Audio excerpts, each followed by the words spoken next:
So the three core brand elements for writers is one, your brand voice. So this is how you speak, how you write, and how you connect with your community. Your brand vibe, which is your vibe, your visuals, the energy, and your presence, whether it be on calls or on your stories or just in the visual elements that you use on your socials. And then three, your brand values. So this is what you stand for and what your community learns to expect from you based on how you show up regularly. So, your brand voice is shaped by your writing style, your humor, your pacing and rhythm, the themes that you explore, your worldview. And your job isn't necessarily to invent a voice, it's to uncover it. So, I'm sure that you learn this over the course of writing and being in community and learning what kind of things that people like in your writing versus what kind of styles you like writing in. And so over time, your voice is going to become more shaped, but it's important that you experiment with what works for you and figure out what you like to write because at the end of the day, it's your books and it's what you're doing. When you're building a brand identity, the first thing is your visuals and vibe. And so with the visuals that you use and the pictures, the videos, like just how you show up online should feel like an extension of your words. And so making sure that the words that you want to use and how you want to come across is also coming across in your imagery as well, because that's how we build that consistency.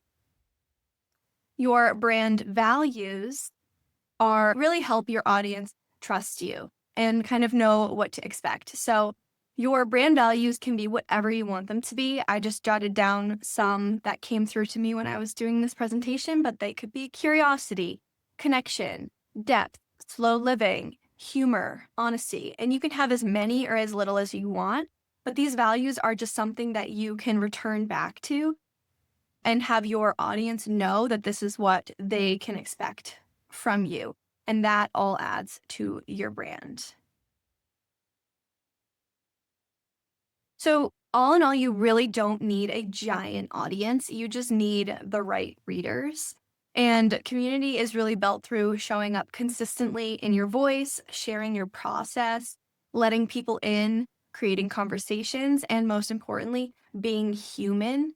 I think that my most favorite creators and the people that I interact with a lot on social media are the people who are being themselves and they're showing their lives. Carousels with information are important, but you also want to make sure that you're showing you and your process and just your day to day life so people can connect with you. So, some practical things that you can do are share behind the scenes writing snippets. You can post your thoughts on craft and life. You can let your quirks lead. You can use storytelling captions, start small conversations with your audience, create rituals that your community would recognize, and show your face. And I know this is probably so scary. Everyone hates showing their face on social media, but there are ways to do it that don't feel as jarring. You don't have to get on your stories every day and talk to the camera if that's not something that you're comfortable with. But you can just share a selfie every now and then, or share you with your animal, or share you writing. You can set up your camera and just take a video of you writing or you reading and make a video out of that and just showing more of you because people connect with the person behind the camera more than they will just connect with just the brand as a whole. So I want you to list 5 things that make you uniquely you, even if they feel small, odd, or incredibly random.